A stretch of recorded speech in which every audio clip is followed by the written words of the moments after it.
Mario Paz Castain. Muy buenos días. ¿Cómo está, don Muy Mario? buenos días, Salí, un gran placer compartir contigo, con la mesa, con el querido Euclides Acevedo, que veo que está ahí, como Gracias. siempre, con la dialéctica concreta y precisa. Un Gracias. placer compartir contigo y con la audiencia de América TV. Gracias. Bienvenido usted. Qué suerte que lo eligieron a Mario Paz. Este es uno de los pocos atentos. Lamentablemente, la gente no lo valora en su debida dimensión. Es un país puñetero e ingrato el nuestro. Los que saben no son valorados. Mario, ¿por qué no te considera? Deberías estar en la Gracias, Cancillería, Euclides. no aquí detrás de la cámara. Bueno, Somos los abandonados, pero estamos siempre presentes gracias a los medios de comunicación. gracias, don Mario. Bueno, sin sesgarle mucho, quiero escuchar su evaluación sobre este conflicto primero y después entramos del apoyo de Paraguay hacia uno de los bandos. ¿Qué le parece? Sí, como no, con todo gusto. Yo te diría que esto es parte de las grandes tensiones permanentes que existen en el planeta. Hay conflictos que hoy superan los 50 o 60, de acuerdo a donde vos dirijas la mirada, en todos los continentes, en África, en Asia, Oceanía, y nuestra región también tiene sus conflictos, pero estos dos, Medio Oriente, Ucrania y Rusia, son los de las tensiones que han concitado un desborde de este turbulento siglo XXI que vivimos, muy distinto al siglo XX, muy distinto, donde era más previsible y predecible cómo iban a suceder los acontecimientos y de qué manera podían precipitarse y hasta en qué modo se podían lograr los consensos. Hoy no existe esa posibilidad de fácilmente obtener los consensos porque las posiciones están radicalizadas, como lo señalaba Euclides, lo estuve escuchando con mucha atención. Los fanatismos, las radicalizaciones, sean de origen ideológico, religioso o de lo que fuere, están poniendo burbujas donde cada uno camina dentro de su burbuja y se da la vuelta y piensa siempre lo mismo sin escuchar al otro, porque cree en su mundo y eso dificulta la posibilidad de los consensos. Bueno, dicho esto, y yendo al tema concreto de Medio Oriente, Israel lucha por la sobrevivencia desde que en 1947-48 las Naciones Unidas le asigna la creación del Estado de Israel con un voto paraguayo decisorio, y a partir de ahí tuvo una seguidilla de atención al vecindario hostil que le rodea.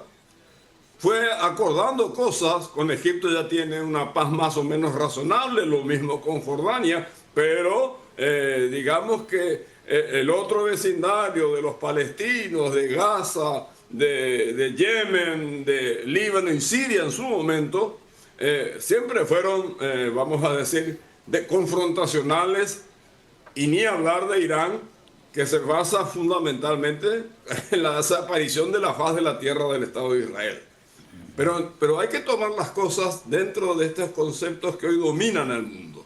Hoy la lucha en el mundo no es de izquierdas y de derechas, de globalismo y antiglobalismo que por ahí siempre se están suscitando, sino de democracia y autoritarismo.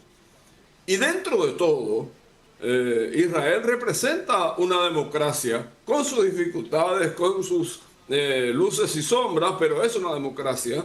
Y frente a él está el Estado teocrático, la República Islámica de Irán, que es un Estado autoritario. Y que hoy por hoy, incluso dentro del propio Irán, existen ya movimientos insurgentes. El primer ministro, presidente Massoud, que hoy encabeza Irán, ya no es un extremista, pero tiene que conciliar sus intereses con los ayatolás. Hace una semana atrás, 7 días atrás, el martes, Benjamín Netanyahu sobrevivió a una moción de confianza por 1 o 2 votos en el Parlamento israelita. Y lo sobrevivió con la excusa del ataque a Irán, que es el motivo de unidad del pueblo israelí. ¿Por qué? Porque la amenaza permanente de Irán de hacer desaparecer de la tierra a Israel une, aglutina y por encima de las diferencias políticas salvó su gobierno, y 3 días después la amenaza que parecía una especulación política se convirtió en una realidad que ya venía siendo analizada, no siendo analizada, sino militarmente desarrollada, atacando todos los proxies que tenía Irán en la región, llámese Líbano, llámese Siria. Hoy el espacio sirio pasan y circulan los aviones israelitas que hace 2 meses o 3 meses atrás no era imaginable. Y lo mismo ocurre con otros espacios que han ido, vamos a decir, Gaza fundamentalmente, que fue una represalia muy fuerte y que hoy se está convirtiendo en un drama humanitario también. Claramente. En ese concepto, entonces, Sí. Israel pone el ataque y no lo puede hacer por mucho tiempo. Israel no tiene condiciones de aguantar mucho tiempo una guerra. Por eso todas sus guerras fueron de decisión temprana y eficaces, porque no tiene capacidad de resistencia. Irán sí tiene capacidad de resistencia, porque es un país más poderoso, más grande. Sin embargo, militar, con su superioridad técnica y el apoyo indisimulado de los Estados Unidos, que le proporciona todos los elementos, y que vamos a ver si se produce la participación directa, que en este caso no va a ser como la gente presume una invasión militar, porque eso no se va a dar nunca, pero sí puede ser, y cada vez yo creo que estoy más seguro de que van a participar los americanos, proporcionándole esas bombas, esos super bombarderos que tiene desplegados en el Océano Índico para terminar con la amenaza nuclear Irán. del programa que varios meses estuvo intentando Trump de convencer a los iraníes para abrir sus puertas a la auditoría y al control de lo que es el sistema del programa nuclear iraní, que para ellos era un programa solamente de producción pacífica, sistemas de energía limpia, etcétera, etcétera, y no de producción de armamento nuclear.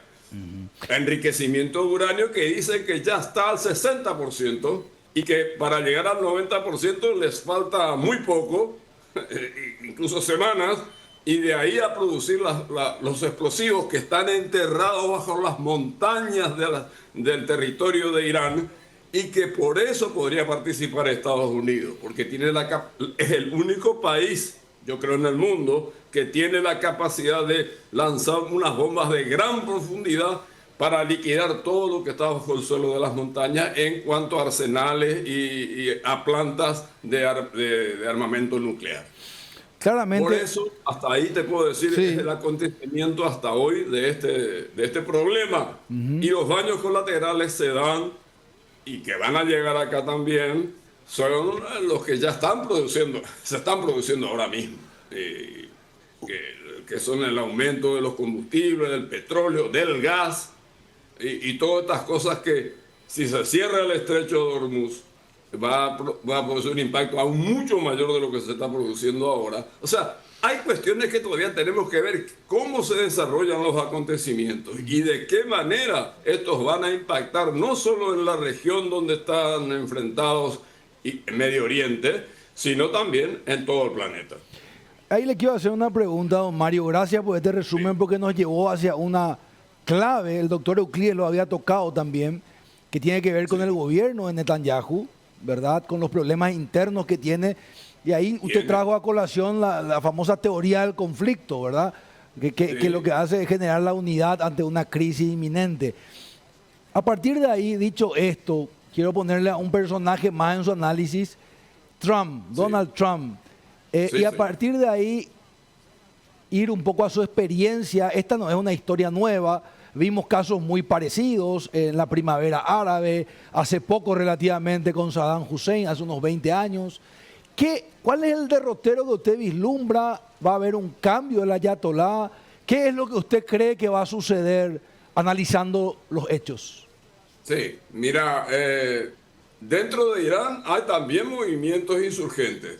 Si el Mossad, a quien se atribuye haber descabezado desde el territorio iraní, desde las cercanías de Teherán, todo el aparato, el alto mando militar y científico de los programas nucleares de Irán, es porque hubo colaboración interna. Eso no se hace solamente porque penetran, no, porque hay gente que está colaborando y no solamente colaborando en los mandos medios, sino que probablemente esté colaborando también en la cercanía o dentro de los propios altos mandos militares de Irán. Y esto es notable porque lo mencionaba hace unos minutos. Está habiendo un movimiento muy fuerte dentro de Irán discutiendo ya el gobierno teocrático de los ayatolás. El tema del velo de la mujer, el tema de la democracia, el tema de mayor apertura, incluso de diálogo. Por eso 2 o 3 veces Netanyahu se dirigió directamente al pueblo iraní en algunas de sus intervenciones en estos últimos días, porque está alentando a esos sectores que pueden colaborar en un cambio de gobierno, que de todas maneras es el segundo elemento que persiguen también las fuerzas del gobierno de Israel. No solamente la amenaza nuclear, sino de alguna manera, directa o indirectamente, colaborar en un cambio de los juegos de poder dentro de Irán, porque eso favorecería programas, como decía yo al principio, de un consenso o de alguna cuestión negociable que hoy parecería imposible. Pero si hay sectores más dialogantes, a lo mejor se pueden acercar posiciones. No olvidemos que hasta los años 80, 82, 83 del siglo XX, la cuestión no era de enfrentamiento entre Irán y Israel. Eran colaboracionistas. Es más, tenían incluso preferencias, incluso hasta armamentísticas desde Estados Unidos con Irán antes que con Israel. O sea, eso cambió a partir del acceso no tanto de Khomeini, sino de los posteriores ayatolá y del actual Khamenei. Okay. Y el Ahmadinejad, que por una parte algunos anunciaron su asesinato y otros están desmentidos. Yo no sé la verdad. En este carnaval de noticias falsas que existe en las redes, porque cada uno amenaza que esta la noche será más trágica del mundo para Teherán, lo mismo para Tel Aviv. Y hay una cosa real, sí. Tenemos que ver que se ha demostrado que el pueblo israelí siempre ha sido, vamos a decir, persuadido de la invencibilidad del territorio de Israel. Sin embargo, en esta guerra con Irán, las bombas han caído y han destruido y han devastado zonas importantes, ciudades importantes y estructuras importantes, e incluso de infraestructura y de reserva estratégica de Israel. Por eso decía antes, Israel no puede aguantar mucho tiempo esta guerra. Por eso está solicitando cada tanto el apoyo directo, el involucramiento directo de Estados Unidos, que lo retasea por aquello que había dicho Trump. Yo creo que es un discurso lo más, de que nosotros no intervenimos en guerras ajenas. Claro, está Vietnam, está Irak, está Afganistán, que han tenido consecuencias importantes dentro de la política interna de Estados Unidos. Y hoy la geopolítica se mueve en otras direcciones, pero sin dejar de lado las intenciones siempre dominantes de las grandes hegemonías internacionales. En eso tenemos que interpretar estos hechos, que son complejos, que no son fáciles de analizar en 3 o 5 minutos, pero que así, a grandes titulares, en grandes líneas de pensamiento, nos dan la pauta de que en este mundo interconectado no debemos dejar de mirar nosotros estratégicamente, y en eso estoy de acuerdo con lo que manifestaba Euclides al principio, que lo estaba escuchando, que nuestra política exterior puede tener un denominado alineamiento, porque hay intereses históricos, incluso al lado de Israel. Hay lo que dijo ayer el canciller Friedrich Merz de Alemania: el trabajo sucio para nosotros lo está haciendo Israel, porque si Irán desarrolla su programa nuclear al máximo y tiene la bomba atómica en un estado que tiene diseminado en el mundo pequeñas células que ya han demostrado su potencia de daño y de perjuicio en diversos países, bueno, tenemos que estar convencidos de que esa tiene que ser una política, pero también tiene que ser una política pragmática porque hay todo un mundo que ha desarrollado el Paraguay en relaciones con los países árabes. Yo no sé si hace más de 30 o 60 días que el presidente Peña ha estado visitando Emiratos Árabes, Qatar y no sé qué otro país ahí de la región. Y entonces tenemos buenas relaciones con esos países y finalmente un país como el nuestro tiene que tener una política, si se quiere, alineada, pero con un objetivo pragmático. Porque finalmente nosotros necesitamos la cooperación internacional para vender nuestros productos al mundo, para darle al mundo lo que el mundo precisa en este momento, que también es una oportunidad, porque los commodities van a tener una revaloración, pero no a los costos que podrían producirse si se dan estos acontecimientos que estamos diciendo, de aumento de los combustibles, del petróleo, del gas, que atraviesa toda la economía, no solo de la región, sino del mundo. Don Mario, gracias por este comentario. Tenemos algunas preguntas acá desde el panel. Va a empezar mi compañera Luana Careaga. Correcto. Muchas gracias. Bueno, ¿cómo está, doctor? Un saludo muy cordial. Lo que le quiero Igualmente. consultar según su visión, como ya estabas mencionando del caso de que Israel no puede aguantar o no tiene la forma de cómo sostener demasiado tiempo esta guerra. ¿Cuándo crees que podría darse el término de este conflicto bélico y si hay alguna posibilidad de que pueda surgir una solución diplomática? No hay que descartar la diplomacia. Siempre es una herramienta disponible y es un elemento que finalmente es continuar la guerra sin armas, es discutir ya sobre mesa, negociaciones que son difíciles, que son complejas, pero que no dejan de ser una puerta, un camino para encontrar soluciones que muchas veces no se dan, sino por las posiciones muy fuertes en la lucha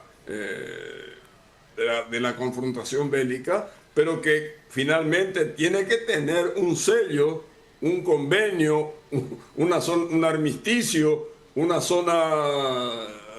tierra como sea administrada por la comunidad internacional. En fin, se encuentran caminos, hay herramientas. El derecho internacional no debe ser despreciado. Y a todo esto, porque hay un desprecio realmente hacia los organismos internacionales, y esto está propiciado también por una política desde Washington también, de evaluar a Naciones Unidas, de evaluar el multilateralismo, de evaluar todo esto que puede realmente conseguir cosas que no se consiguen solamente con la amenaza militar o con la amenaza nuclear o con cualquier tipo de amenaza de este orden. La política siempre ha sido, porque esto finalmente es política, y la política tiene herramientas para encontrar los caminos que nos lleven a... Ahora, los tiempos apremian. A Israel le apremian más que a Irán, yo creo. Pero de todas maneras, predecir momentos, calendarizar esto ahora mismo, no solamente para mí, sino para cualquiera, sería una cuestión muy difícil de pronosticar, pero sí la necesidad de llevar adelante en el menor tiempo posible una solución por la vía que sea menos incómoda para los países en conflicto y menos incómoda para todos nosotros, porque nosotros también estamos en medio de este conflicto por los daños directos o indirectos que se pueden producir transversalmente en la economía mundial. Entonces, estamos todos interesados en que esto termine cuanto antes. Ahora, ¿en qué momento será? ¿De qué manera será? Tenemos que decir, como dicen ustedes los periodistas, una noticia en desarrollo, y que veremos cómo se dan los pasos siguientes para seguir analizando y viendo de qué manera se puede encontrar la solución. Don Mario, está con usted Jotita Bernabé. ¿Cómo le va, don Mario? Un placer saludarlo. ¿Qué tal, Jotita? Muy bien, muy bien, muy bien. Hablamos tanto de los aliados de Israel, ¿verdad? En este caso Estados Unidos, que apoya claramente a Israel. Ahora, ¿qué aliado inesperado o qué aliado fuerte podría sumarse a Irán en caso de que este conflicto continúe, Bueno. ¿verdad? Hablamos lógicamente de alguna alianza bélica. Y bueno, en términos bélicos yo veo muy poco. Sí, en términos estratégicos y de geopolítica, por supuesto, están al lado de Irán, China y Rusia, en ese orden. Primero porque China tiene combustible bastante barato, bastante accesible, a precios muy cómodos para la economía china, y Xi Jinping ya manifiesta, pero no se va a involucrar. Los chinos son muy prudentes en estas cosas. La guerra de ellos es comercial, por ahora, mientras van alimentando su estrategia militar, porque China es un imperio. La historia lo dice, no lo digo yo. Y está fundamentalmente en un país que ya está a la altura de las potencias mundiales, está compitiendo comercialmente con los Estados Unidos y no quiere salirse de ese marco de contención. Y de alguna manera Rusia, por supuesto, si Rusia se surte de los drones que le proporciona Irán para atacar a Ucrania, pero tampoco Putin, que es un gobierno autoritario también, entre paréntesis, está hablando con Donald Trump. ¿Y qué hacemos entre nosotros? Porque finalmente es un problema para Rusia.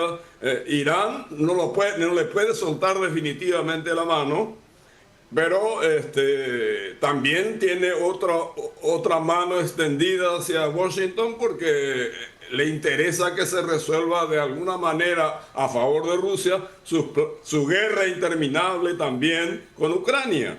Ahí están, por ejemplo, y ahí nos mezclaríamos y nos meteríamos en mayores honduras que excederían a este programa, pero de todas maneras hay intereses convergentes de China, de Rusia y de algunas potencias que son nucleares, pero que no tienen la envergadura de estas grandes potencias, como Pakistán, como Corea del Norte, que están amenazando, pero yo creo que más por la retórica que por la eficacia directa. Pero las consecuencias siempre son imprevisibles, y en este mundo donde los cambios son hipersónicos, valga la expresión de los misiles, son hipersónicos también los cambios, y no nos extrañaría ver dentro de una semana escenarios muy diferentes a lo que estamos comentando ahora.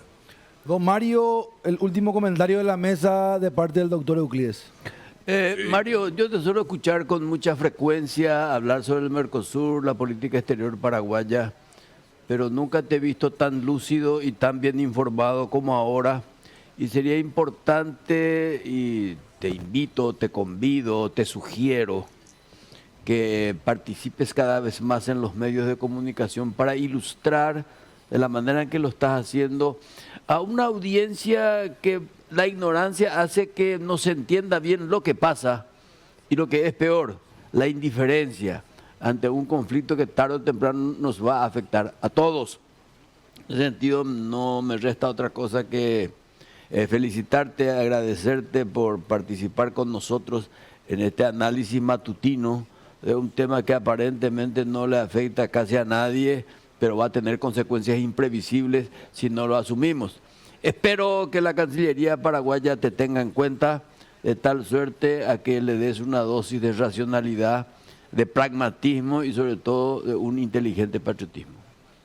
Gracias, mi querido Euclides. Sí, estamos siempre disponibles, vos sabes bien eso, cuando tú ejerciste la cabeza de la diplomacia paraguaya, la jefatura de la diplomacia paraguaya, y con José Félix Fernández de Estigarribia, e incluso con en anteriores administraciones a ustedes, hemos trabajado y colaborado, y seguimos siempre a disposición.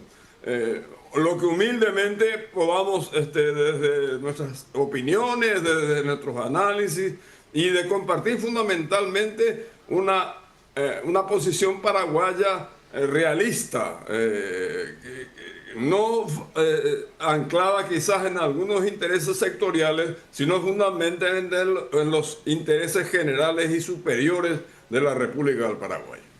Qué bueno, don Mario. Le quiero cerrar con esta pregunta que creo Sí. que es muy importante. Usted estuvo con nosotros acá cuando asumía Trump. Recuerdo que era el mismo día de la batalla de Ananagua, un 20 de enero. Asumía Donald Trump. Eso ya hace 6 meses. ¿Cuál es su opinión respecto a su...? Porque opinábamos antes, ¿verdad? Y ahí uno podía decir, me cae bien, me cae mal. Ahora, sin embargo, podemos opinar respecto a lo que fue pasando en los últimos tiempos, ¿verdad? ¿Cuál es su opinión de su gestión, de sus intervenciones, de sus amenazas, su forma de negociar? ¿Es positivo el balance o es negativo? Mira, yo sigo teniendo mis cuestionamientos al presidente Trump, pero es un hombre transaccional. Partamos de esa perspectiva.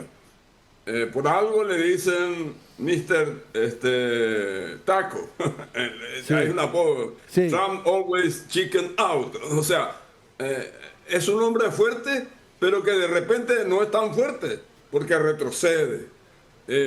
¿Y por qué? Porque a lo mejor está buscando las soluciones apuesta a lo máximo para concretar allá la mitad o menos de la mitad de lo que había apostado al principio. Pero tiene algunas cuestiones que hacen a la gestión interna que se le están complicando.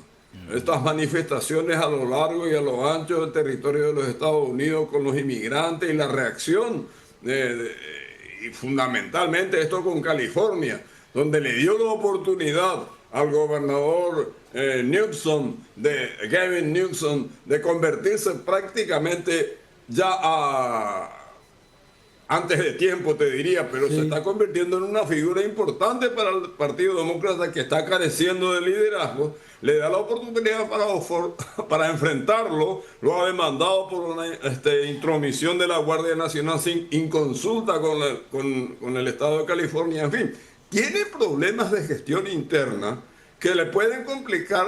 El año que viene son las elecciones de intermedias en los Estados Unidos. Y ahí yo creo que por eso el apresuramiento, la prisa que tuvo Trump en 100 días de hacer lo que normalmente los gobiernos hacen en 3 meses, él lo hizo en 6 meses, lo hizo a mitad, porque no le queda mucho tiempo para gobernar como él quiere. Él, en el fondo, es un personaje autoritario, claro, pero no lo puede exhibir, manifestar de una manera tan fuerte, porque va a perder los votos. Hoy se está discutiendo la representación que va a tener la Cámara de Diputados, que es la Cámara de Representantes, en las elecciones del año próximo. ¿Por qué? Porque hay un voto de diferencia nomás ahí. Y podría perder la mayoría, lo que sería importante. Y en el Senado las cosas no son muy diferentes. Sí tiene un poquito más de oxígeno en el Senado, pero no tanto. Entonces, en fin, Trump es un hombre disruptivo, que ha apoyado cuestiones que son contrarias a un espíritu esencialmente tradicional en la historia americana, pero responde al cambio fundamental que ha habido en la política en el siglo XXI. El siglo XXI es totalmente diferente al siglo XX, en el formato, en la concepción de la política, en el armado de las estructuras políticas, e incluso con la irrupción de la innovación tecnológica, las redes, el Internet de las cosas, todas estas cuestiones que hoy hacen que las formas de practicar la política sean tan diferentes que los que no se actualizan quedan fuera del terreno. Y eso es lo que en esa participación, yo digo siempre, la lucha no es de izquierdas, no es de derechas, no es de globalismo y antiglobalismo, porque las élites globales existieron desde que el mundo es mundo, desde que el ser humano está en la tierra. Si no, veamos lo que pasó en Roma, en Egipto, en Atenas, en Grecia, en todos los imperios, Claro. hasta nuestros días. Las élites sustituyen a otras élites para ejercer el poder mundial. Y ahí está la batalla. Ok. Hoy la batalla para mí es la democracia, la sobrevivencia de la democracia constitucional frente al autoritarismo disfrazado de democracia. Esa es la lucha verdadera. Qué gran lectura, sabias palabras. Le respetamos, lo valoramos mucho, don Mario Paz Castaín. Gracias por este contacto. Al contrario, gracias a ustedes y siempre a disposición, y un abrazo a mi gran amigo Euclides Acevedo. Gracias, don Mario. Gracias, Mario. Entendido para todos los integrantes de la mesa, por supuesto. Muchas gracias. Gracias, Mario. Gracias.